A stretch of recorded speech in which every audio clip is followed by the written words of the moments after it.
राम को मानते हो, कृष्ण को मानते हो, लेकिन भगवान राम 14 साल तक वनवास किया।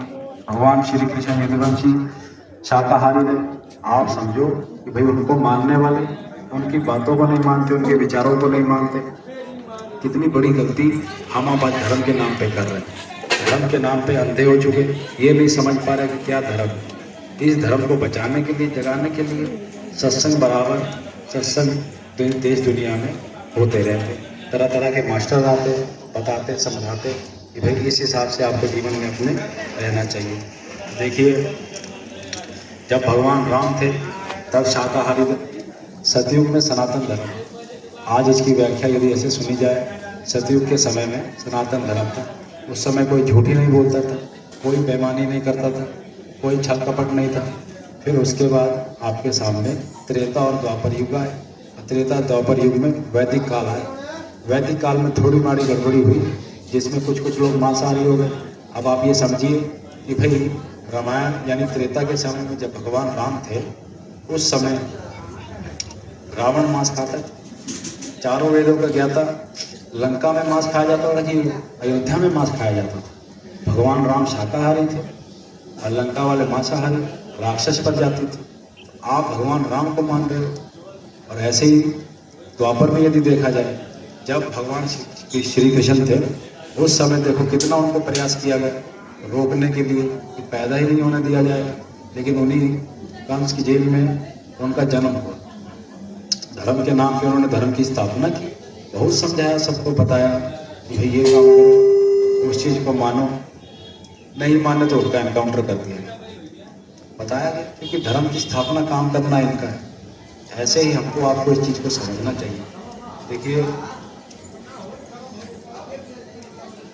आज धर्म के नाम पे हमने आपसे बात की, लगभग 4000 से ऊपर, 4200 से ऊपर धर्म इस देश दुनिया में लोग हैं। ऐसे एक धर्म का उदाहरण आपको निरंकारी धर्म के बारे में बताते हैं कि इस पर कमेंट नहीं किया जा रहा, लेकिन आपको व्याख्या बताई जा रही है। आप उसमें देखिए क्या है।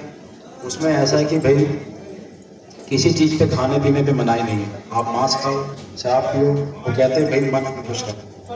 आप अपने मन को खुश रखो और इसी में आपकी तसल्ली है, और आप भगवान को माने जाओ, इसमें माने जाओ, ये उनकी मान्यता है। ऐसे ही अवगढ़ पंथ है, कीना बाबा का पंथ आता, तो उनका मतलब जो मर्जी मांस खाओ, शराब पियो, लेकिन आप धर्म को मानते हो। लेकिन ऐसे धर्म नहीं, कितने लोगों को समझाया जाए, बताया जाए। अब हिंदू धर्म में भी इतनी मान्यता है।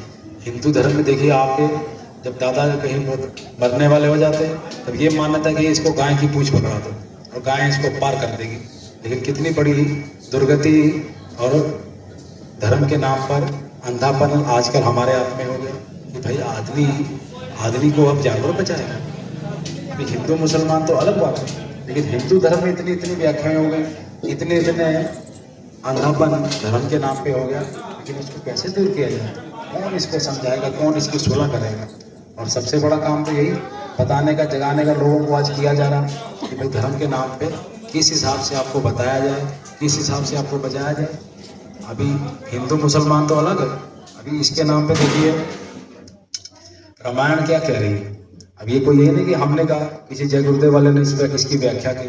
रामायण ये कह रही गुरु बिन भवनिधि तरह न कोई होई समान जो विषय शंकर समसोई। अब बताइए आप, रामायण आपके हमारी ये कह रहे, अब रामायण को हम सब मानने वाले। अब जो रामायण नहीं मानता वो तो हिंदू ही नहीं है। अभी तो आप ये समझिए कि हम राम को मानने वाले, कृष्ण को मानने वाले, और हमारी मुख्य किताबें रामायण और गीता आती है हमारे आपके सामने। जब उसको हम मानने वाले, उसके हिसाब से हम चलने वाले, तो सिर्फ गुरु को आगे रख के काम करने को कह रहे। भगवान राम आए, उन्होंने भी गुरु किया। भगवान श्री कृष्ण आए, उन्होंने भी गुरु किया। गुरु को मान के उन्होंने अपना काम किया।